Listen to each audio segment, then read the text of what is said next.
जब मनुष्य अपने कार्य को केवल जिम्मेदारी नहीं बल्कि पूजा समझने लगता है, तब थकान कम होने लगती है और आत्मसंतोष बढ़ने लगता है।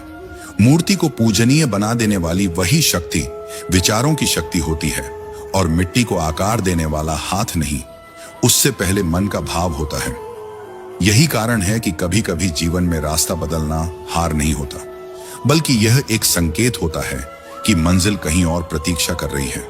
क्योंकि समझदारी हमेशा सीधे चलने में नहीं होती, कभी कभी सही समय पर दिशा बदलने में होती है। जो व्यक्ति परिस्थिति को देखकर अपनी दिशा बदलना सीख जाता है, वही वास्तव में आगे बढ़ना सीख जाता है। पर जीवन हमें यह समझ धीरे धीरे सिखाता है, कभी अनुभव से, कभी पीड़ा से और कभी किसी गहरे मौन से। हम अक्सर सोचते हैं कि आगे बढ़ना केवल जीतना है, लेकिन कई बार आगे बढ़ना पुरानी सोच को छोड़ देना भी होता है। और यही वह क्षण होता है जब मनुष्य थोड़ा परिपक्व होने लगता है। हमेशा यह याद रखना, जीवन में 3 चीजें कभी वापस नहीं आती: बोले गए शब्द, बीता हुआ समय और खोया हुआ विश्वास। इसलिए बोलने से पहले सोचो, समय का सम्मान करो और विश्वास को कभी मत तोड़ो। क्योंकि मनुष्य अपनी जुबान से गिरता है और अपने कर्मों से उठता है। और जब कर्म सच्चे होते हैं तो शब्दों की आवश्यकता भी कम हो जाती है। अगर मन के भीतर स्वच्छता है तो बाहर की कीचड़ कोई मायने नहीं रखती, लेकिन अगर भीतर ही गंदगी हो तो बाहर के उजले वस्त्र भी कुछ नहीं बदल सकते। मनुष्य का वास्तविक स्वरूप उसके कपड़ों में नहीं, उसके विचारों में दिखाई देता है। जो व्यक्ति अपने भीतर की गहराइयों में उतरना सीख जाता है, वही वास्तव में भगवान को जानने की दिशा में बढ़ने लगता है। क्योंकि भगवान को समझने के लिए पहले स्वयं को समझना पड़ता है, और स्वयं को समझने के लिए कभी कभी अपने विचारों को देखना पड़ता है। जब मनुष्य हर सुबह अपने विचारों का निरीक्षण करता है, तो धीरे धीरे उसे पता चलने लगता है कि उसका दिन कैसा बीतेगा। क्योंकि दिन वही बनता है जैसी दिशा उसे हमारे विचार देते हैं। अगर सुबह से ही मन शिकायत बो देता है तो दिन भर असंतोष के पौधे उगते हैं। अगर मन क्रोध बो देता है तो दिन भर अशांति का वातावरण बन जाता है। लेकिन अगर सुबह की पहली सांस भगवान के स्मरण में डूब जाए तो वही दिन कठिन होने के बाद भी हल्का लगने लगता है। तब हर परिस्थिति एक बोझ नहीं, एक संदेश जैसी प्रतीत होने लगती है। मित्रों, भगवान श्री कृष्ण कहते हैं, मनुष्य जैसा सोचता है वैसा ही बन जाता है। यह कोई साधारण वाक्य नहीं है, यह सृष्टि का एक गहरा नियम है। जो व्यक्ति बार बार अपने भीतर अंधकार को सोचता है, उसका जीवन भी धीरे धीरे उसी अंधकार में ढलने लगता है। और जो व्यक्ति बार बार प्रकाश की कल्पना करता है, उसका चेहरा भी दीपक की तरह दमकने लगता है।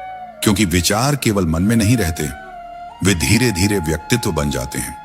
कभी ध्यान से देखना, जब कोई व्यक्ति अहंकार में जीता है तो उसकी आंखों में कठोरता दिखाई देती है, उसके शब्दों में नुकीलापन होता है और उसकी चाल में घमंड झलकता है। लेकिन वही व्यक्ति जब भगवान का चिंतन करना शुरू करता है तो धीरे धीरे उसकी आंखों की कठोरता पिघलने लगती है, उसके शब्दों में मिठास आने लगती है और उसकी चाल में विनम्रता उतरने लगती है। यही तो विचारों की शक्ति है। विचार एक बीज की तरह होते हैं। जब वे मन की मिट्टी में गिरते हैं तो धीरे धीरे व्यक्तित्व का वृक्ष बन जाते हैं। अगर बीज प्रेम का हो तो वृक्ष करुणा का बनता है। अगर बीज क्रोध का हो तो वृक्ष कटुता का बन जाता है। दिव्यता की ओर बढ़ने वाला वही होता है जो बुराई देखकर भी भलाई करना नहीं छोड़ता। क्योंकि संसार का स्वभाव बदलना कठिन है, पर अपने स्वभाव को बचाए रखना ही असली साधना है। और यही बात उस संत ने समझ ली थी जो नदी के किनारे ध्यान कर रहे थे।